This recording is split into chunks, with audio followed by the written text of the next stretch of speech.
আমি রিপোর্ট রেখে দিয়েছি এই যে কত আছে 4+3 আছে এই আমি টোটাল 12 করে দিলাম। Thank you. তোমরা 12 করে দিলাম, এই তো বাড়িতে বসে রাত্রে ছক কেটেছি। ভালো ভালো সাইড করে এই কম্পিটিশন। তো আজকে সকালে বাড়িতে জনগণনার লোক এসেছিল, তো ওনারা এসে অনেক কিছু ইনফরমেশান নিয়ে গেলেন। দেন আমরা চলে গেছিলাম আমাদের বাড়িতে। তো বেশ অনেক দিন পর বাড়িতে এলাম, যেহেতু রেগুলার আসা হয় না। তো বাড়িতে ঢুকতে একটা আলাদাই শান্তি লাগলো, খুব ভালো লাগছিল, খুব পরিষ্কার, খুব সুন্দর লাগছিল, এত ছিমছাম। আর এটা আমাদের হ্যান্ড পাম্প, নিজেদের কল। বাট আমাদের পাশে একটা নতুন বাড়ি থেকে, মানে ফ্ল্যাটে একজন ভাড়া এসেছে, ওখান থেকে এই ফাউন্ডেশনের শিশিটা ছুঁড়েছে উইথ ফাউন্ডেশন। তো প্রথমে তো শিওর ছিলাম না কারা ছুঁড়েছে, বাট তারপরেই তো বুঝতে পারলাম যে ওখানে নতুন এসেছে আর এটা ফাউন্ডেশনের ঢাকাটা। তো এইভাবে যারা পরিষ্কার জায়গায় যারা এইভাবে ছোড়ে, তো তাদের রুচিবোধ সবসময় জানা যায়। তারা কিন্তু এই দেশটাকেও নোংরা করছে এইভাবে লোকের বাড়িতে ছুঁড়ে। তো এটার অবিলম্বে কোনো ব্যবস্থা হওয়া দরকার। আর পাশের বাড়িতে বল খেলে, তো ওদের একটা বলও এসে পড়েছে, পাশে একটা হিন্দুস্তানি ভাড়াটেরা থাকে, তো সেটা আলাদা জিনিস। কিন্তু এইভাবে শিশি ভেঙে ছোঁড়াটা কিন্তু খুবই খারাপ জিনিস, এবং যাদের মা বাবা বাচ্চাদের এই শিক্ষাটা দিচ্ছে এবং শিক্ষায় কন্ট্রোল করছে না, তাদের কিন্তু অবশ্যই এটা কন্ট্রোল করা উচিত, শিক্ষা দেওয়া উচিত। কারণ পরবর্তীকালে কিন্তু ছোট ছোট ক্রাইমগুলোই একটা বড় ধরনের কিছুতে জবাব দেয়। আর এখন আমাদের বাড়ির সামনে প্রচুর ঘাস হয়েছে, মানে গাছ হয়েছে, তো আগাছায় পুরো ভরে গেছে। কদিন আগেই কাটা হয়েছে আর এখন একদম নতুন আগাছায় পুরো ভর্তি। তো আমার ভাই সব আগাছাগুলো এখন হাত দিয়ে ছাড়াচ্ছে, ছাড়িয়ে এখন গুছিয়ে রাখা হয়েছিল, তারপরে ওগুলোকে আমরা ফেলে দিয়েছিলাম ডাস্টবিনে। তো এইভাবে কিন্তু হাত দিয়ে ছেঁড়াটা খুবই প্রবলেম, এভাবে এটা কিন্তু হাইজেনিকও নয়, বাট কিছুই করার নেই, কারণ আমাদের পুরনো বাড়িতে এরকমই আগাছা ভরে যায়, আমাদের অনেক প্রবলেম ফেস করতে হয়। কারণ বর্ষাকালে তো আরও বেশি আগাছাটা হয়। তো একদমই ভালো লাগছিল না যে ওইভাবে হাত দিয়ে ছিঁড়ছিল। তো কিছুদিন আগেই কিন্তু, বেশ কয়েকদিন আগেই আমরা পুরো প্রফেশনাল লোক দিয়ে ক্লিন করিয়েছিলাম, কিন্তু তারপরেও এই অবস্থা। আর আমাদের গলিটাও কিন্তু একটু ভাঙা আছে, বাট এত সুন্দর বাড়ি যে আমার প্রাণ পুরো ভরে যায়। যেহেতু এখানে মা এখন আসতে পারে না, বাবাও খুব কষ্ট করেই আসে, তো আমরা একসাথে ফ্ল্যাটেতেই থাকি। বাট ওখানেও কিন্তু অনেক ওয়াটার ক্রাইসিস আছে, জেনারেল মেনটেন্যান্সের প্রচুর ইস্যু আছে। তো তোমরা যারা বাড়িতে থাকো তারা তো দেখতেই পুরোনো দিনের কিছু গলি কিন্তু এখনও আশপাশের মানুষ অপরিষ্কার রাখবো বলেই প্ল্যান করে আর সেভাবেই রাখে, তো কিছু করার থাকে না। আর আমার পায়ে একটা মশা বসেছে দেখো, তো এই মশাটা পায়ে, একেই পুরোনো বাড়িতেই একটাই প্রবলেম, এই মশাটা বসার পরেই আমার পায়ে পুরো ওখানটা অ্যালার্জি হয়ে যায়। মানে মশা কামড়ালেই ওখানে একটা বড় রকমের মার্ক আর একটা অ্যালার্জি যেটা রিয়াকশান হয় সেটা আমার চলে আসে ছোটোবেলা থেকেই। বাট যবে থেকে আমি এই বাড়িটা ছেড়ে চলে গেছি তবে থেকে আমার অ্যালার্জিগুলোও সেরে গেছে। ওই বাঁদিকের বাড়িটা যেটা এইমাত্র দেখালাম, এইটা নয়, উল্টো দিকেরটা, ওখান থেকেই এই শিশিটা ছড়া হয়েছে। এবং এর কিছুদিন পরে আমার বাবার ভাই গেছিলো, তখনও ওরা শুনতে পায় বেরোনোর সময় যে ছাদ থেকে একটা ছেলে ছুটছে আমাদের ছাদে জিনিস। তো সেই সময় যেহেতু বেরিয়ে যাচ্ছিলো কিছু বলা হয়নি। বাট প্লিজ আমি সেই সমস্ত মা বাবাদের রিকোয়েস্ট করব, জন্ম যখন দিয়েছেন ছেলের অ্যাকশানে কিন্তু কন্ট্রোল নেওয়াটা আপনারই দায়িত্ব। সে যত, এবং যে কোনো মুহূর্তে কিন্তু কোনো রকম বিপদ ঘটতে পারে, কেউ দাঁড়িয়ে থাকতে পারে, তার মাথায় গিয়ে কাঁচের বোতলটা লাগতে পারে, এই যে ফাউন্ডেশনের এইরকম শিশিটা, আর ওপাশে ছিল ফাউন্ডেশনের এটা।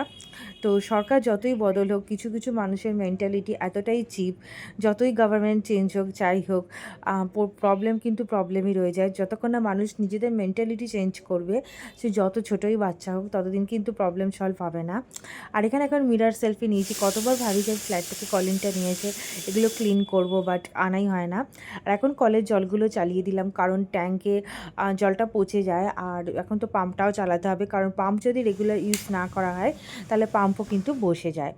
তো ফাইনালি এখন আমি 3 তলায় চলে এসেছি, আসার পরেই আমি সুইচ দিয়ে নিলাম। আর এটা হচ্ছে আমাদের ঠাকুর ঘর, খুব সুন্দর অ্যাস্থেটিক একদম, আমার খুব ভাল লাগে।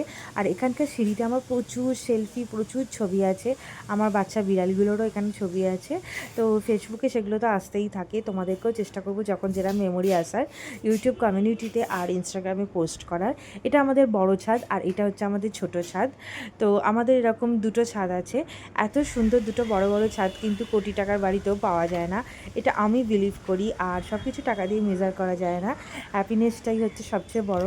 তো এইরকম ছাদেতে প্রচুর বড়, মানে এখানে হাঁটলে তোমাদের আর রাস্তায় যাদের ওয়াক বেরিয়ে হাঁটতে হবে না, এই ছাদেতেই তোমরা ব্রেকফাস্ট খাওয়ার পর বিকেলবেলা নাইট ওয়াক নিয়ে নাও, ফিগার মেনটেন থাকবে, ওয়েট কন্ট্রোল থাকবে।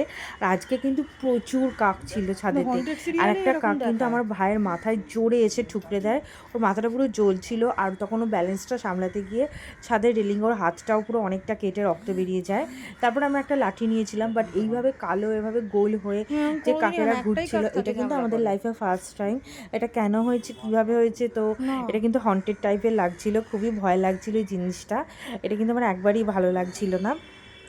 তো এরকম সুন্দর আকাশ, সুন্দর গাছ, আর আমি এরকম পরিবেশেই বড় হয়েছি। 2022 সালের পরে যে ফ্ল্যাটে শিফট হয়েছে, এখানে কিন্তু আমাদের ছাদে কেউ ওঠেই না, ছাদটা আনইউজ থাকে। আর এখন যে মাপা কাকু মানে আছেন আর কি, যিনি মাপেন, তো উনি আবার এসেছিলেন ফাইনাল একটা মেজারমেন্ট নিতে। তো বাড়িটার মেজারমেন্টটা, আপডেটেড মেজারমেন্টটা নেওয়া খুবই ভালো। আর এখানে একটু সামান্য একটু উই ধরেছে আমাদের এখানটা, তো এর ওপর কুইক অ্যাকশান আমরা নেব, আর এটাকে আমরা একদম ডেমলিশ করে দেবো, একদম গায়েব করে দেবো।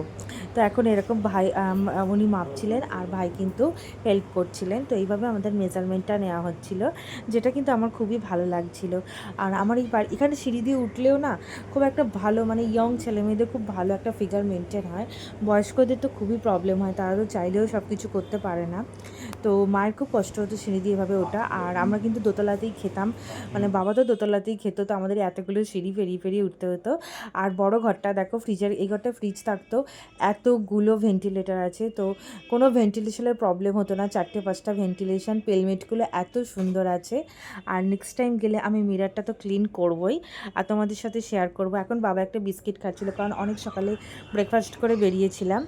আর এখানে সুন্দর এই পাখিটা দেখো, এত ভালো লাগছে, তো খুব সুন্দর লাগছে। এটা হচ্ছে আমাদের বাইরের বারান্দাটা দোতলার।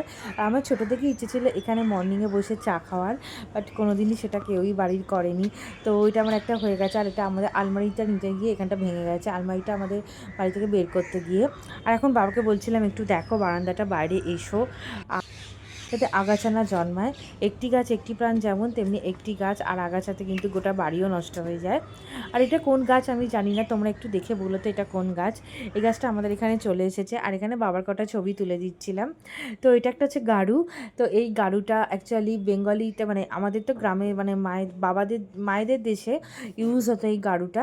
তো ওখানে তো তখন শৌচালয় বলে কিছু ছিল না, তো পুকুর পাড়ে এই গাড়ুটা ইউজ করা হতো শৌচকর্মের জন্য। তো এটা আমার খুব ইউনিক লেগেছে, খুব ভারী, খুব সুন্দর কোয়ালিটির। আর এখন আমাদের বাড়ির জানলাগুলো দেখাচ্ছি। একতলায় একটা জানলা, ওপরে আরেকটা মিনি জানলা, এটা কিন্তু আমার খুব ভালো লাগে, ওটা রান্নাঘরের জানলা। আর যে ফ্রিজের ঘরটা দেখালাম, ওইটার এই সামনের দিকে 3টে জানলা। ওই বড় ঘরটায় কিন্তু আমাদের টোটাল 8টা জানলা আছে। আর খুবই স্পেশিয়াস, খুব হাওয়া পাস হয়। আর একদম মানে ইউটিউব ভিডিও বলো, কোনো প্রফেশনাল ভিডিও বলো, কোনো মেকআপ ভিডিওস বলো, একদম পারফেক্ট। আর এটা হচ্ছে আমাদের পুচকু বেড়াল, এই 2012 সালে জন্মেছিল, 2013 সালে। আর এই লোমগুলো খুব আলগা, এর নাম হচ্ছে টুনি। একে কিন্তু আমরাই খাইয়ে, মানে একদম ছোট্ট থেকে আমরাই মানুষ করেছি ওকে। ওর মা কিন্তু ওকে ছেড়ে দিয়ে গেছিলো, ওর মা কিন্তু প্রচুর মাছ আনতো ওর জন্য। তো এই প্রথম দেখেছিলাম কোনো বেড়াল মাকে এভাবে মাছ আনতে। আর দেন তারপরে ওর মা ওকে ছেড়ে চলে যায়, আর আমরাই ওকে মানুষ করেছি। বাবাই ওকে মাছ কিনে এনে খাওয়াতো, মাছের কাঁটা ফাঁটা হাটটা সব ভেঙে দিত। আর এই কুকুরটাকে দেখো, পুরো গুন্ডা মস্তানের মতো না, হাইটটা কেমন বেড়ে গেছে। আর ও এখন গলিতে দেখছে বাকি কুকুরগুলোর সাথে ঝামেলা করবে বলে প্ল্যান করছে। আর আমার কিন্তু যখন কোনো অ্যাগ্রেসিভ কুকুর দেখে একটু ভয় লেগে ওঠে, কিন্তু বিড়াল ভালোবাসি। আর আমাদের ফ্ল্যাটের সামনে ছোটো ছোটো কিউট হলুদ কুকুর আছে, ওটা দেখার পরে আমি কুকুরও খুব ভালোবাসি, বাট এই বড়গুলোকে একটু মাঝে মাঝে ভয় করে। ফাইনালি একটা টোটো কাকু পেয়ে গেছিলাম অনেকক্ষণ দাঁড়ানোর পরে, তারপর সেই টোটো করে আমরা যাচ্ছিলাম। আর কুকুরটার ডিজাইনটা দেখো, সাদা, ইয়েলো আর ব্ল্যাক ডিজাইনটা।